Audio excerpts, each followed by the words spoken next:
হিন্দু শাস্ত্র অনুযায়ী বাড়িতে দেবতার ছবি বা মূর্তি রাখার বিশেষ নিয়মাবলী রয়েছে। অনেক সময় ভুলক্রমে কিছু দেবতার মূর্তি বাড়িতে রাখা হলে তা আমাদের জীবনে অশান্তি, আর্থিক ক্ষতি বা অনিষ্টের কারণ হতে পারে। এই ভিডিওতে আমরা আলোচনা করব এমন 5টি দেবদেবীর কথা যাদের ছবি বা মূর্তি বাড়িতে রাখা একেবারেই উচিত নয়। তো চলুন বন্ধুরা, জেনে নেওয়া যাক। অনেক প্রাচীন গ্রন্থে উল্লেখ আছে যে নির্দিষ্ট দেবতাদের ছবি বা মূর্তি বাড়িতে রাখা হলে তাদের শক্তি বাড়িতে প্রবেশ করে, যা আমাদের জীবনে নেতিবাচক প্রভাব ফেলতে পারে।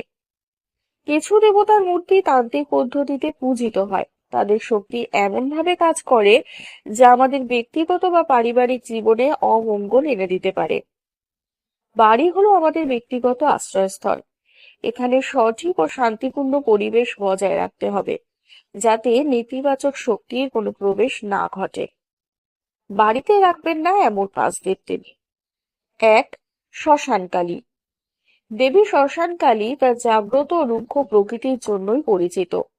তান্ত্রিক সাধনায় ব্যবহৃত এই দেবীর মূর্তি বা ছবি বাড়িতে রাখলে গৃহস্থের জীবনে অশুভ শক্তি প্রবেশ করে বলেই ধারণা করা হয়। কারণ শ্মশানকালীর শক্তি অত্যন্ত আগ্নেয় এবং অস্থির। বাড়িতে উপস্থিতি মানসিক অশান্তি, দুঃস্বপ্ন এবং পারিবারিক বিবাদের কারণ হতে পারে। 2. একসঙ্গে 3টি গণেশের মূর্তি। গণেশের মূর্তির পুজো সবার জন্য শুভ এবং মঙ্গলকর। তবে শাস্ত্র মতে একই ঘরে একই সঙ্গে 3টি গণেশের মূর্তি রাখা অনুচিত বলেই মনে করা হয়। কারণ এতে অর্থনৈতিক সমৃদ্ধির পথ বন্ধ হয়ে যেতে পারে এবং জীবনে ব্যাঘাত ঘটতে পারে। গণেশের মূর্তি সঠিকভাবে স্থাপন না করলে শক্তির ভারসাম্য নষ্ট হয়ে যায় বলে বলা হয়। 3. একসঙ্গে 2টি শিবলিঙ্গ। শিবলিঙ্গকে শিবের ঐশ্বর্যের চিহ্ন হিসাবে পুজো করা হয়, কিন্তু একই ঘরে 2টি শিবলিঙ্গ রাখলে তা শিবের মহিমা হ্রাস করার কারণ হতে পারে। কারণ শক্তির দ্বিগুণ উপস্থিতি শক্তির অনিয়ন্ত্রিত প্রবাহ সৃষ্টি করে, যার ফলস্বরূপ মারাত্মক ক্ষতির সম্ভাবনা থাকে। 4. ধূমাবতী। ধূমাবতী 10 মহাবিদ্যার অন্যতম, যা তান্ত্রিক বৈশিষ্ট্য বিদ্যমান। তিনি বৃদ্ধা ও কুৎসিত বিধবার রূপেই চিত্রিত, যিনি সর্বদা ক্ষুধার্ত এবং তৃষ্ণার্ত অবস্থায় থাকেন। ধূমাবতীর ছবি বা মূর্তি বাড়িতে রাখলে কলহ, অনিষ্ট এবং আর্থিক সমস্যার সম্ভাবনা বেড়ে থাকে। 5. ভাঙা বা ক্ষতিগ্রস্ত মূর্তি। যদি কোনো দেবতার মূর্তি বা ছবি দুর্ঘটনাবশত ভেঙে যায়, তাহলে তা সঙ্গে সঙ্গে বাড়ি থেকে সরিয়ে ফেলতে হবে। কারণ ভাঙা মূর্তি নেগেটিভ শক্তি সঞ্চার করে, যা আপনার জীবনে অপ্রত্যাশিত আর্থিক বা পারিবারিক সমস্যার সূচনা করতে পারে।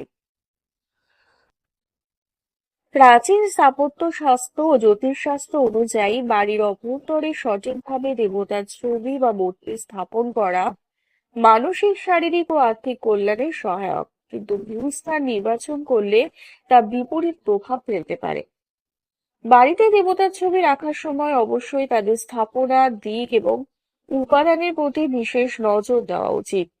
যথাযথ আচার অনুষ্ঠান না মেনে চললে শক্তির ভারসাম্য নষ্ট হতে পারে, যা ঘরের পরিবেশকে নেতিবাচক করবে। বাড়িতে পূজা পাঠের সময় সর্বদা সত্যতা ও সতর্কতার সাথেই চলা জরুরি।